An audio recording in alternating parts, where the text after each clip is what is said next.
Hello बच्चों, एक बार फिर आपका स्वागत है इस क्लास में जिसे हम लोग पढ़ने वाले हैं टेंस। टेंस पढ़ रहे हैं, 2 से 3 क्लास जिसकी हम पढ़ चुके हैं। प्रेजेंट इंडेफिनिट टेंस चल रहा है, इसके हमने आपको अफर्मेटिव, नेगेटिव और इंटेरोगेटिव 3 क्लास करा चुके हैं। आज के क्लास में हम लोग सीखेंगे ऐसे सेंटेंसेस के बारे में जिसमें इंटेरोगेटिव प्लस नेगेटिव, यानी आपसे क्वेश्चन भी किया जाए और आपसे नहीं भी कहा जाए। जैसे क्या आज बारिश नहीं होती है, इस प्रकार के वाक्य में क्या भी होगा और नहीं भी होगा, लेकिन स्टार्टिंग सभी की क्या से ही होगी, क्योंकि 2 प्रकार के प्रश्नवाचक सेंटेंस होते हैं इंग्लिश में आपके। एक जो हेल्पिंग वर्ब होती है, जैसे अभी आपके प्रेजेंट इंडेफिनिट की हमने हेल्पिंग वर्ब जो बताई है वो है हमारी डू या डज। इसको पहले उठा के अगर रख देंगे तो वाक्य हमारा इंटरोगेटिव बन जाता, जिसकी हिंदी हमेशा क्या से स्टार्ट होगी। दूसरे प्रश्नवाचक वो होते हैं जिसमें प्रश्नवाचक शब्द आते हैं, जैसे तुम स्कूल कब जाओगे, तुम स्कूल कब जाते हो। तो वो प्रश्नवाचक शब्द क्या है कि वाक्य के कहीं अंदर आते हैं स्टार्टिंग में, फिर नहीं आते हैं। तो जब वो प्रश्नवाचक शब्द वाक्य के अंदर आते हैं तो उनकी हम अंग्रेजी बनाते हैं। अगर क्या से ही स्टार्ट हो रहा है तो ये देखना होता है वो है सेंटेंस किस टेंस का है और क्या उसकी हेल्पिंग वर्ब है, वो उठा के हम स्टार्टिंग में रख लेते हैं। तो जो वाक्य है हमारा क्या से स्टार्ट होता है और वह प्रश्नवाचक बन जाता है। जैसे स्ट्रक्चर क्या है इसका, स्ट्रक्चर मतलब रिलेशन, फार्मूला, जैसे गणित में फार्मूले होते हैं, इंग्लिश में भी हमें करना कैसे है। स्ट्रक्चर 1 यानी फार्मूला 1, फार्मूला 2। पहला क्या है, अगर सब्जेक्ट हमारा सिंगुलर है, लिखा हुआ सिंगुलर सब्जेक्ट, सिंगुलर से मतलब होता है एक वचन कर्ता।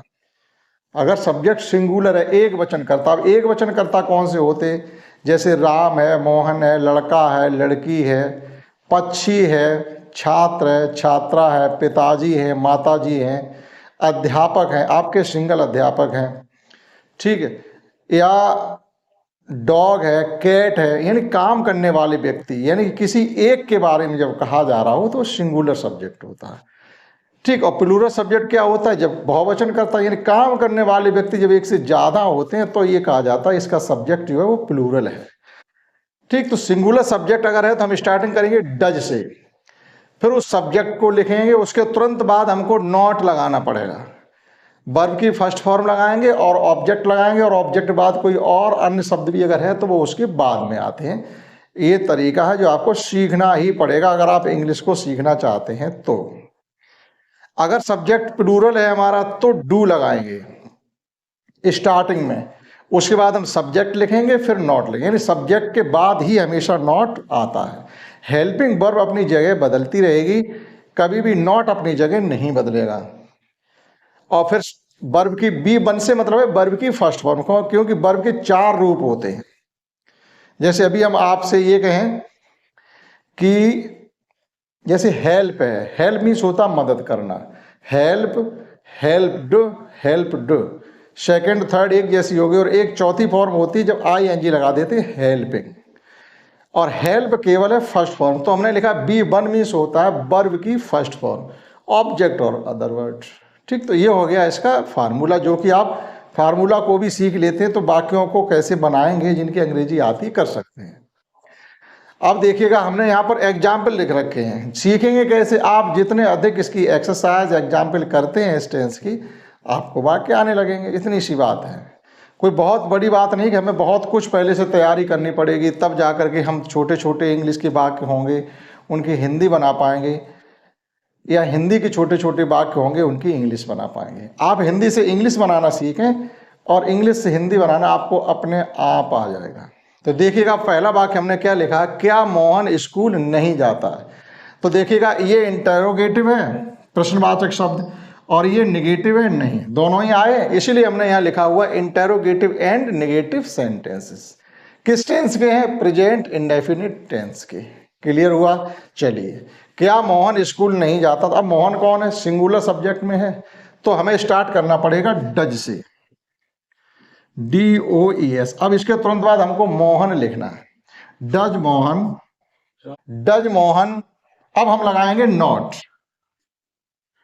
सब्जेक्ट के हमेशा तुरंत बाद में ही नॉट लगेगा, डज मोहन नॉट। अब वर्ब क्या है, जाना। अब इसकी अंग्रेजी लगाएंगे। आपको कोई ऐसे IAS नहीं, कुछ भी नहीं करना, केवल और केवल वर्ब की फर्स्ट फॉर्म। ऐसे IAS तो केवल अफर्मेटिव के लिए था, आप कहीं भी आपको नहीं लगाना है। डज मोहन नॉट गो, कहां जाना, टू स्कूल, और क्वेश्चन मार्क, बस इतनी सी बात है। अगर आप सीखोगे कंसंट्रेट होकर के, आपको जरूर ये वाक्य आएंगे करने के लिए। क्या बे नहीं पढ़ते हैं? अब देखो बे, बे जो है बे, यानी बे की इंग्लिश होती है दे, वो प्लूरल फॉर्म में होती है। ठीक है, भले हम किसी एक आदमी के लिए कभी कहते हैं कि बे, बे कहाँ गए, लेकिन वो इंग्लिश में हमें सिंगुलर नहीं बताती, इंग्लिश जो है उसको प्लूरल मानती है।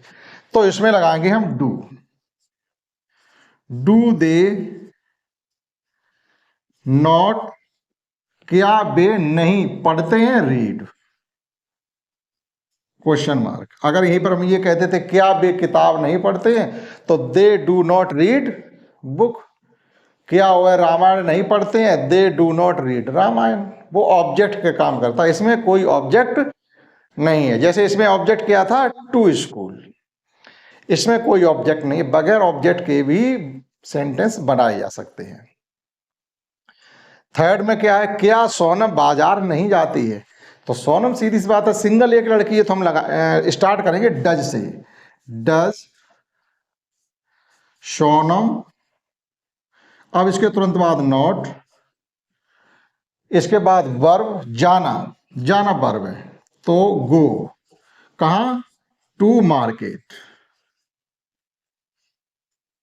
Question mark. जैसे देखो यहां पर था does Mohan not go to school, does Sonam not go to market. Change क्या हुआ, केवल नाम मोहन की जगह सोनम आ गया और स्कूल की जगह देखिएगा मार्केट आ गया है। कुछ कोई बड़ा बदलाव नहीं हुआ, केवल नाम और वर्ब का, नाम और ऑब्जेक्ट का इसमें चेंज हुआ। दोनों सेंटेंस एक जैसे हैं। क्या लड़के मैदान में नहीं खेलते हैं, हम ये भी लिख सकते थे लड़के नहीं खेलते, तो ऑब्जेक्ट नहीं होता, मैदान में ये ऑब्जेक्ट का काम करेगा। वर्ब कौन है, खेलना।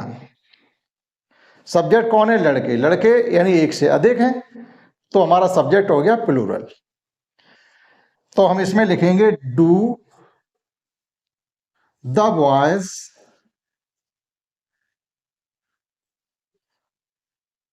नॉट, अब खेलने की अंग्रेजी लिखेंगे प्ले। ये ध्यान रखना, चाहे सब्जेक्ट सिंगुलर हो चाहे प्लूरल, वर्ब में कोई फर्क नहीं पड़ता, फर्क केवल केवल पड़ता है डू या डज पर, और किसी पर कोई फर्क नहीं पड़ता। तो do the boys not play. अगर हम केवल ये कह देते लड़के नहीं खेलते तो इतना ही हो जाता, do the boys not play. लेकिन नहीं खेलते क्या, मैदान में, तो हम आगे लिखेंगे in the field, in the field, question mark.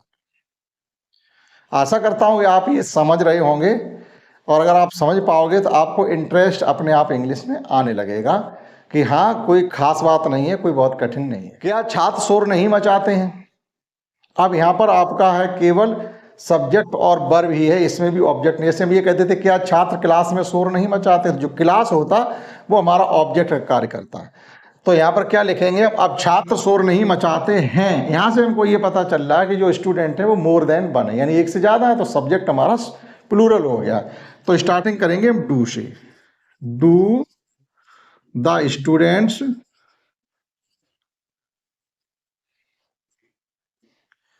Not make a noise, question mark. Make a noise होता शोर मचाना, मेक ए नॉइज मीन शोर मचाना। ध्यान से सुन भी लोगे तो बहुत सी अंग्रेजी आपको ऐसे ही आ जाएगी फ्री में। ठीक, क्या आज बारिश नहीं होती है, देखो ता तो सभी में रहेगा, क्योंकि हम प्रेजेंट इंडेफिनिट पढ़ रहे हैं, तो हमारी मजबूरी है सब में ता बोलना पड़ेगा। ठीक है, अभी इसका एक टॉपिक और बचा हुआ है, क्वेश्चन मार्क वाला ही होगा, वो भी इंटरोगेटिव होगा, लेकिन वो WH फैमिली से स्टार्ट होंगे। उसके बाद हमारा प्रेजेंट इंडेफिनिट फिनिश हो जाएगा, आपको स्टार्ट कराएंगे प्रेजेंट कंटिन्यूअस। देखिए इसी प्रकार से नेक्स्ट 6 सेंटेंस क्या है कि क्या आज बारिश नहीं होती है, ता लगा हुआ है, बारिश होने के लिए जैसे ही बारिश होती है तो हम लिखेंगे इट रेन्स। प्रेजेंट इंडेफिनिट के सिंपल की बात करें कि बारिश होती है तो कहेंगे इट रेन्स, बारिश नहीं होती है इट डज नॉट रेन्स। क्या बारिश होती है, डज इट रेन। क्या बारिश नहीं होती तो डज इट नॉट रेन। ठीक इस प्रकार से एक वाक्य अगर आप बना लें तो उसे बहुत प्रकार से करना सीखें। एक ही सेंटेंस को आप बहुत प्रकार से करना सीखें। आगे हम आपको ऐसा भी सिखाएं, केवल एक ही सेंटेंस को लिखेंगे और उसको सभी टेंसेस में करवाएंगे। प्रेजेंट इंडेफिनिट के आपके 4-5 तरीके से, प्रेजेंट कंटिन्यूअस के 4-5 तरीके, टोटल करीब आप 36-40 प्रकार से उसको करेंगे जाकर के, तब जाकर के आपको ये लगेगा कि अब हमारा ये टेंस का ट्रांसलेशन करने का अभ्यास हो पाया है।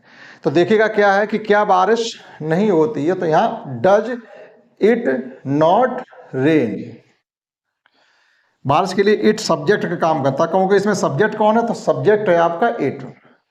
Does it not rain. अभी तक तो यहां पर यह है कि क्या बारिश नहीं होती है, लेकिन हमने इसमें आज भी लिखा, तो लास्ट में लिख दो टुडे क्वेश्चन मार्क। समझ में आया होगा। क्या रीमा गीत नहीं गाती है, तो रीमा सिंगल है तो लिखेंगे does Reema not sing. Verb sing है और ऑब्जेक्ट सॉन्ग है, sing a song question mark. क्या बच्चा खाना नहीं खाता है, पहले देखिएगा बच्चा खाना खाता है, the child Yeats food. Single है तो वर्ब की फर्स्ट फॉर्म में एस या एस लगाएंगे, तो द चाइल्ड ईट्स फूड, बच्चा खाना नहीं खाता। The child does not eat food, does not eat food, बच्चा खाना नहीं खाता। जब हम कहेंगे क्या बच्चा खाना नहीं खाता, तो वही डज उठ करके कहाँ आ जाएगा, स्टार्टिंग में आ जाएगा। तो does the child not eat food. अगर हम इसको ये कहें कि बच्चा खाना नहीं खाता है, तो ये क्लास हम पहले आपको करा चुके हैं, तो the child does not eat food होगा। लेकिन जब हम क्या कह देंगे, तो उस क्या को उठा के पहले रख लोगे, यानी डज को उठा के पहले रख लोगे, तो हो जाएगा तो does the child not eat food. इस प्रकार से दस the child not eat food. ये आपके टेंस समझ में आए होंगे। 2-3 टेंस और लिखते हैं सेंटेंस, उनको हम सिखाते हैं आपको अभ्यास में, आप इनके नोट कर लीजिएगा, देखते हैं और आगे। अब देखिएगा हमने एक वाक्य केवल लिखा हुआ है, अब वो भी अफर्मेटिव का लिखा हुआ, इसी से देखो सब बनाने की कोशिश करेंगे और समझेंगे कि एक दूसरे से किस प्रकार से ये रिलेट होते हैं।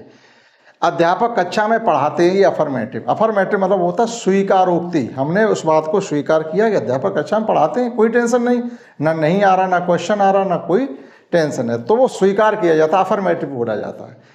अध्यापक कक्षा में पढ़ाते हैं, यहाँ पर आपको सिंगुलर सब्जेक्ट मान के चलिए, क्योंकि जब भी आपका क्लास लगता है तो एक ही टीचर तो उसमें पढ़ाते हैं। हम ये मान के चले आपका क्लास उसमें सिंगल टीचर पढ़ा रहे हैं, लेकिन जब आप ये मान के चलो पूरा के स्कूल चल रहा है, सभी स्कूल के क्लासों में टीचर पढ़ा रहे, तो ये कहते हैं अध्यापक कक्षा में पढ़ाते हैं, तो हम ये भी मान सकते हैं सब्जेक्ट हमारा प्लूरल है, लेकिन यहाँ पर मान के चलेंगे सब्जेक्ट सिंगुलर है, तो लिखेंगे the teacher teaches in the class.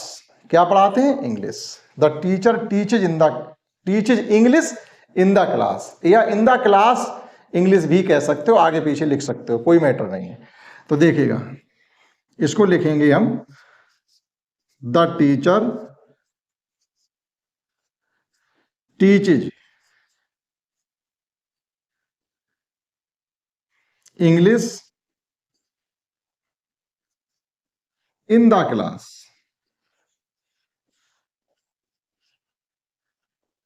Full stop लगेगा इसमें, क्योंकि ये अफर्मेटिव है। अब देखिएगा हम ये कहें कि टीचर क्लास अध्यापक कक्षा में इंग्लिश नहीं पढ़ाते हैं, हिंदी हम बोल रहे हैं, हिंदी को पूरा लिखेंगे नहीं, इंग्लिश बताएंगे। अब इसी को हमने क्या कह दिया कि अध्यापक कक्षा में हम यहाँ लिखे दे रहे नहीं पढ़ाते हैं। सुन लेना ध्यान से कि अध्यापक कक्षा में अंग्रेजी नहीं पढ़ाते हैं, अध्यापक कक्षा में अंग्रेजी नहीं पढ़ाते। अब आपका नहीं आ गया, यानी वाक्य बन गया हमारा निगेटिव टाइप का, तो क्या लिखेंगे हम, यही सब कुछ रहेगा, द टीचर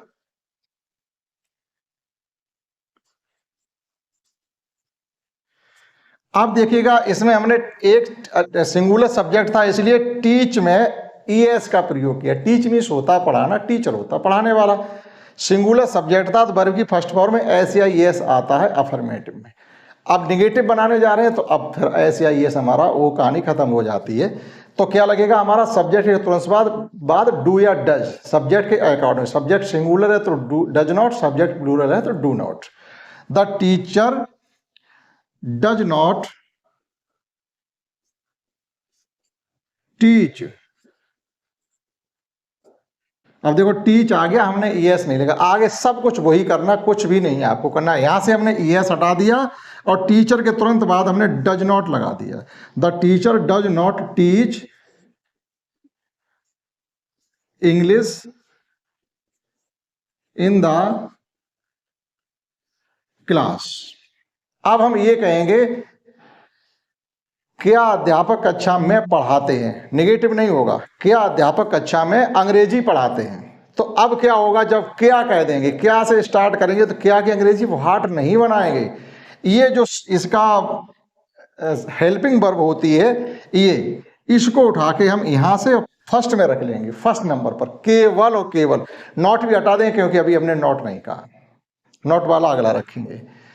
क्या अध्यापक कक्षा में अंग्रेजी पढ़ाते हैं, तो हम लिखेंगे डज द टीचर टीच, सब कुछ वही रहेगी, does the teacher teach English in the class. देखिएगा किस प्रकार से एक दूसरे से रिलेट हो रहे हैं, ये चीज आपको सीखनी है। अब हम ये कह दें कि क्या अध्यापक, जो आज हमने आपको पढ़ाया इंटेरोगेटिव प्लस नेगेटिव, अब वो कहिएगा कि क्या अध्यापक कक्षा में नहीं पढ़ाते। अब क्या हो जाएगा, जो ये सेंटेंस हमने सेकंड नंबर वाला लिखा था teacher does not teach English in the class, पूरा यही रहेगा, यही शब्द रहेंगे, केवल और केवल आपको एक वर्ड की जगह बदल देनी है। इस डज को उठा के हम यहां रखेंगे, does the teacher not teach English in the class.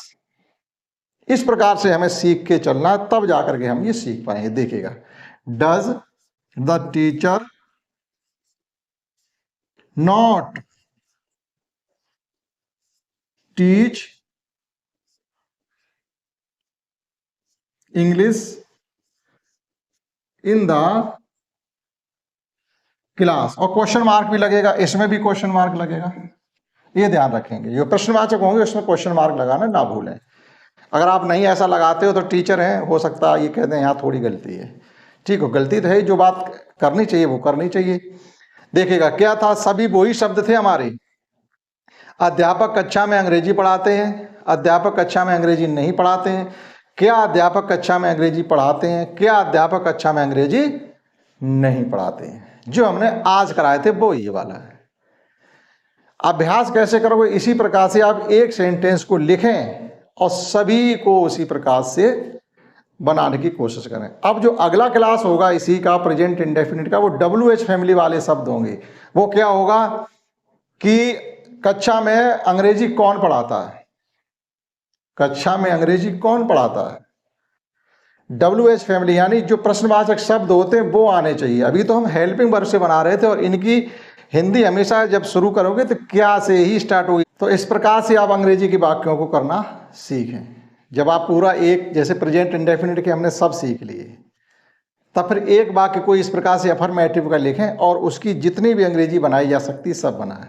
जब आप सभी सीख जाएंगे पूरे टेंस, तब फिर एक वाक्य उठा करके और उसी को लिखेंगे, 2-3 पेज भर जाएंगे सभी टेंस की सेंटेंसेज या जितने भी प्रकार होते हैं सबकी अंग्रेजी बनाने में।